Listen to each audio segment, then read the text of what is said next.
બાકી તો લાખો લોકોને શરણે લીધા છે વલ્લભ એને ગુસાઈએ. આપણે મને એકવાર એવો વિચાર આવ્યો, ભલે ને આપણે પરિકરના છીએ કે નહીં ખબર નથી, પણ માખી મચ્છર મંકોડો હશો વ્રજમાં કે અત્યારે આપણને વારંવાર વલ્લભના સ્વરૂપમાં શક્તિ થઈ જાય, ગુસાઈજીના સ્વરૂપમાં, ઠાકોરજીના સ્વરૂપમાં, ગિરિરાજજીના સ્વરૂપમાં, યમુનાજીના સ્વરૂપમાં. ઇટ મીન્સ આપણો સંબંધ ત્યાં જૂનો છે ને છે જ. જૂનું તો થયું રે દેવળ, જૂનું તો થયું રે મારો હંસલો નાનો ને દેવળ, જૂનું તો થયું, જૂનું તો થયું રે દેવળ, જૂનું તો થયું રે મારો હંસલો નાનો ને દેવળ. તો થયું તારે ને મારે હંસા પ્રીતિયું બંધાણી રે, મરી ગયો હંસ પિંજર પડી તો રહ્યો રે મારો હંસલો નાનો ને દેવળ, જૂનું તો. આ રૂપક છે. હંસલો એટલે આત્મા ને દેવળ એટલે શરીર. શરીર જૂનું થાય તો કે મારે ને તારે હંસા પ્રીતિયું બંધાણી. જલ્દી આ છોડવું ગમે નહીં આપણને. કોઈ એમ કે હાલો અત્યારે લીલાનો સમય આવી ગયો, આટલો વલ્લભે સત્સંગ આપ્યો, આટલા સન્મુખ થાય તો એ મરી જવું ગમે છે? તરત મૂંઝાઈ જાવ રો. અમે બધા હોલમાં બેઠા હતા ને એકવાર, એટલે કાંઈક સત્સંગમાં વાત નીકળી. હોલમાં બહુ આનંદ આવે સત્સંગમાં. મેં કીધું અત્યારે વલ્લભ અહીંયા બહાર આવીને એમ કે હાલો ગોલોકમાં કેટલા ના આવો છો? હાથ ઊંચો કરો. કોઈ ન આવે. વલ્લભને બહાર આવવું ભારે પડી ગયું કે અરે મેં તો વિશ્વાસ કર્યો. અત્યારે આપણને બે દે કોઈ એમ કે હાલો જઈએ, હું તો તૈયાર છું, તમે તૈયાર છો? હવે આપણે બાકી શું છે? પણ જીવવું એટલે ગમે છે. આ પ્રભુના ગુણાનું વાત કરીએ છીએ ને તો એની લીલામાં પહોંચી ગયો એવું લાગે. સેવા કરતા હોઈએ તો ઠાકોરજી આમ જાણે મંદ મંદ મુસ્કાતા હોય એવું લાગે. સામગ્રી કરતા હોય તો ઠાકોરજીને ભાવે એવી કરીએ એવો ભાવ આવતો હોય. ઝારીજી ભરીએ તો ઠકરાણી ઘાટ પહોંચી જઈએ.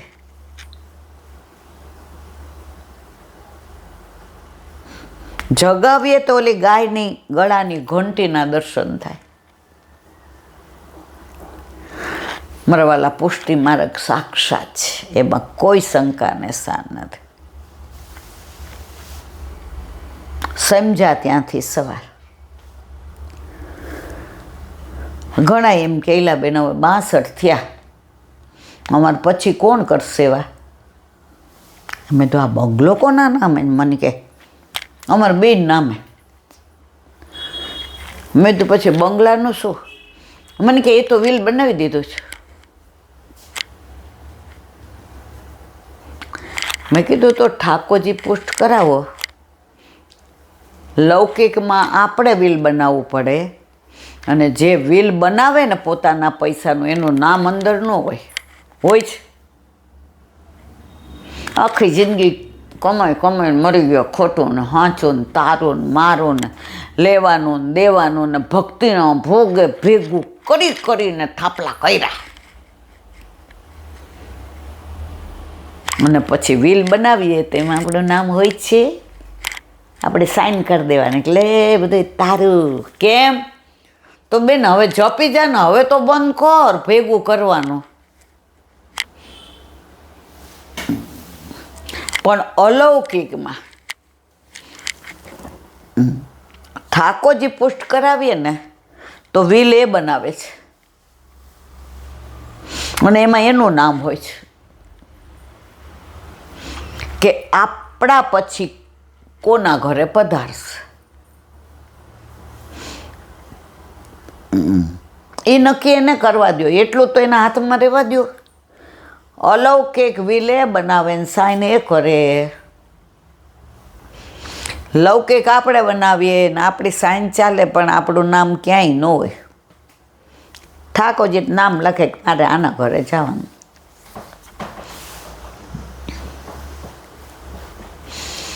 એક વૈષ્ણવના ફૈબા હતા ને વર્ષોથી એને ઘરે રહે, કારણ કે બાળ વિધવા હતા. હવે એને એના મા બાપે કીધું કે તું નાની છો, પેલાના જમાનામાં બીજું નહોતા કરતા. તમે પ્રેમ રોગ પિક્ચર જોયું ને, પદ્મિની કોલ્હાપુર અને ઋષિ કપૂરનું? નાનપણમાં વિધવા થાય તો એટલી ખરાબ રીતે રાખે. પેલા રિવાજ જ એવો હતો, સુકનમાં એને ન આવવા દે, લગ્નમાં એને ન બે, બધું બહુ ખરાબ હતું. હવે બહુ સરસ થઈ ગયું બધું. તો એના ફૈબા પછી 4-6 મહિના વરસ થયો ને, એટલે મા બાપે કીધું કે અમે ન હોય ને તો આ ઠાકોરજી તારા, ત્યાં સુધી તું તાર ટેલ કર. અઠવાડિયા 10 મહિના પછી ગુરુદેવ પધાર્યા, એટલે બધાનું ગુરુ કરે એક જ હતું. મંછી સારું છે ને બેટા? જે પૂછ. બારે મેઘ ખાંગા થયા, માખી જાણા. જેને હાજરે રડાય, જે કે રડવા દો, મંછી તારું હૈયું હળવું કરી લે. એટલે એની બાએ કીધું જે મંછીને કીધું કે તું તારે અત્યારે તું ટેલ કર, અમારી ઉંમર એ નાની છે, એટલે અમે ઠાકોરજી સેવા કરીએ, તારે બહારથી જળ ભરી આવવું, બુહારી કરવી, મંદિર વસ્ત્ર કરવા, પાત્રની સેવા કરવી, વસ્ત્રની કરવી.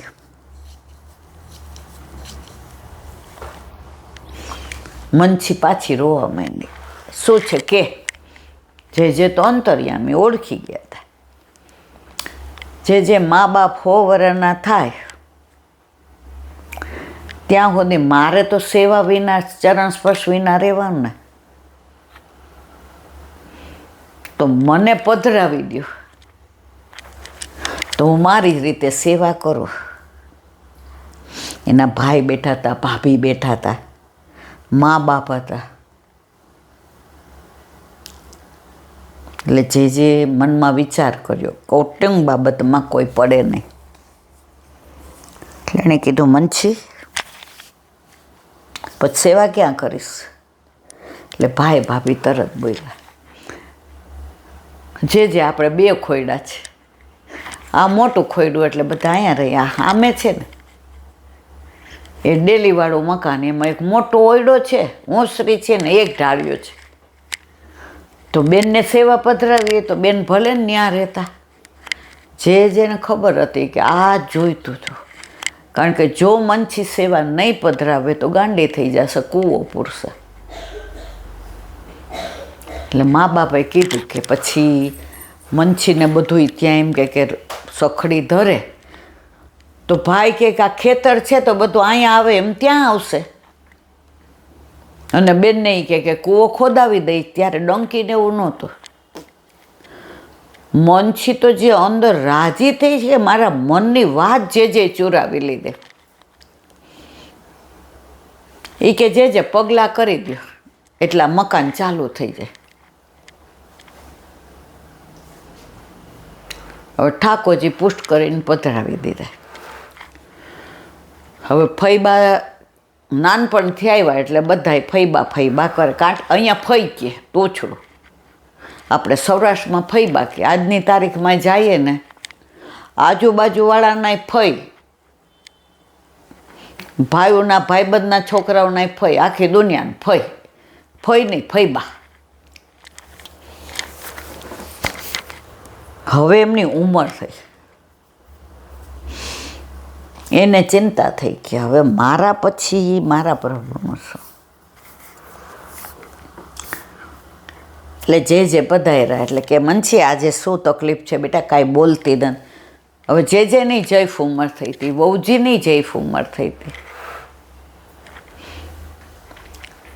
જે આંખની પલકોને જેવું સાચવીને કીકી રાખે, મારા પ્રભુને એવા લાડ લડાવું છું. મારા પછી શું? એ કે એણે નક્કી કરી લીધું છે, તું શું કામ ચિંતા કર? તો એનો ભત્રીજો હતો ને, એણે વિચાર કર્યો કે બા બાપુજીના ઠાકોરજી તો મમ્મી પપ્પા સેવા કરે, અને હું રહું છું બોમ્બે, સીએ હતો, તો મારા ઘરે તો ઠાકોરજી વિનાનું છે. ને એની વોવે એને કીધું, એ કે ફઈ છે ફઈબા ત્યાં સુધી, પણ પછી ઠાકોરજી આપણા ઉપર, આપણે ફઈનું આ ખોયડું નથી જોઈતું ને કાંઈ નહીં, ફઈબાના દાગીના બાગીના કાંઈ આપણે નથી જોઈતું, પણ આ વિલમાં આપણું નામ લખી દે કે આ ફઈબા ન હોય ને. એટલે એ મુંબઈથી આવ્યા હતા, એટલે જે પાસે આવ્યા, એટલે જે કીધું, હિંમત ક્યાં ગઈ રંજન? એ ક્યાં રહે? કેવા ધંધા પાણી મુંબઈમાં, આમ તેમ. ઓલી કાંઈ વાત જ ન કરી, કાંઈ વાત જ ન કરે. એટલે રંજન આવી એટલે દંડવત કરીને વાત, જે આવી વાત કરાય કે ન કરાય ખબર નહીં, પણ વિનંતી કરવી છે. બોલ ને દીકરા, જેમ અમારું ઘર તમારું છે, આ ઘરે અમારું છે. જે ફઈબાની ઉંમર થઈ 100 વર્ષના થાય, ફઈબાની મિલકત કે ફઈગાના દાગીના એ બધું લખી દઈએ, અમારે કાંઈ નથી જોઈતું. પણ અમે જ્યારે મુંબઈથી આવીએ અને આ તમારા હિંમતનું નામ ન દીધું, એ કે ફઈબાના ખોળામાં જ મોટા થયા છે. ફઈબા ભેગું હોવાનું ને ફઈબા ભેગું ખાવાનું ને ફઈબાએ ભણાવ્યાને, એને ફઈબા વિના હાલે નહીં. તો ફઈબા ખોટું ન લગાડે તો એક વાત કરવી જ, કે શું? કે ફઈબા છે ત્યાં સુધી ઠાકોરજી એમના, ને ફઈબા ન હોય તો અમારા. જે કે લૌકિકમાં વિલ બની જાય, અલૌકિકમાં પ્રભુએ બનાવી દીધું ને.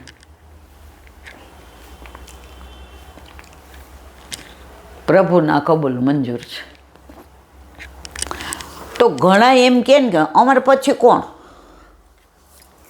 આ અલૌકિક વિલ પ્રભુને બનાવી જ દીધું ને, તમારા પછી એને નક્કી કરી લેવા દો એ કોણ? તમારી મિલકત નહીં તમને આમ ચિંતા થાય, અમારા પછી આમ ને અમારા પછી આમ ને. અલૌકિકમાં એટલે પૂછ ન કરા, ઈલાબેન અમારે 2 દીકરીઓ છે, પછી દીકરીઓ તો એક સ્વામિનારાયણમાં છે ને એક જૈનમાં છે ને, લવ મેરેજ કર્યા ને એને પછી આમ ને તેમને, તો અમારે પછી કોણ? એ કામ પ્રભુનું. તમે હું અત્યારે તમને માનો કે 52 વર્ષ છે, 80 જીવા, 28 વર્ષ ઠાકોરજી વિનાનું એટલે રહેવાનું કે અમર પછી કોણ? પ્રભુની ચિંતા કરવા દો ને, કે તમારા પછી એને કોના ઘરે પધારવું છે.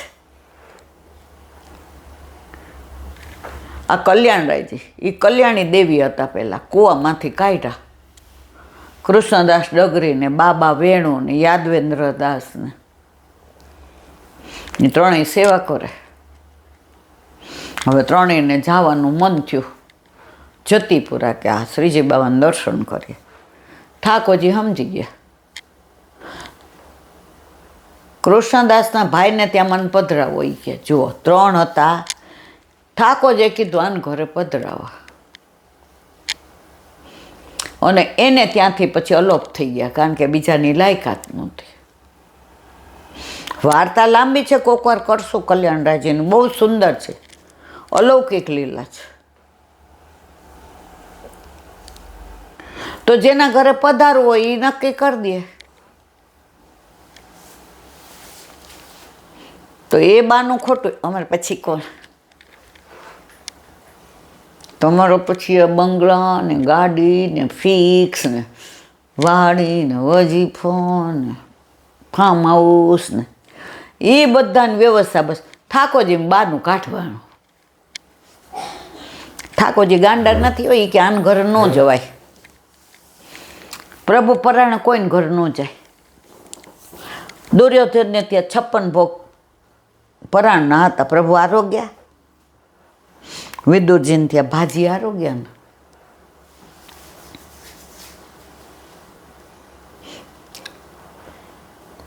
આપણી બેનપણી ગમે એવી પૈસાવાળી હોય, મનમાં ન દે તો આપણે એને ઘરે પાણી પીએ ન પીએ. પણ ઓલી બેનપણી જે એક રૂમમાં ભાડે રહેતી હોય ને આપણને જોઈને ગાંડી થઈ જાય. એ હિન્દુ કેટલા દિવસે જોયા, લગ્ન પછી મેં તને જોયે જ નહોતી. હા, મારા વાલેડાએ ભેગા કરી દીધા. હાલ હાલ, તને મારા હાથની હુખડી બહુ ભાવે છે, ગરમ ગરમ કરી દઉં. હાલ બટા હાલ ખા મારા હમ, નો ખાત તને મારા હમ. આ હુખડીની કિંમત 5 સ્ટાર પાસે કાંઈ ન આવે. અને ઠાકોરજીને ધરાવીને આપણને આપી દે થાળ. નક્કી આપણે કરવાનું છે. તો ગુસાઈજીની વાત કરતાં કરતાં આઘા પાછા વયા ગયા. તો ગુસાઈજીના 40 દિવસે ચરણ સ્પર્શ ગંગાજીએ કર્યા અને જન્મીને તરત ઠાકોરજીના ચરણ સ્પર્શ યમુનાજીએ કર્યા. બોલો વલ્લભાધીશ કી, શ્રી વલ્લભાધીશ કી જય.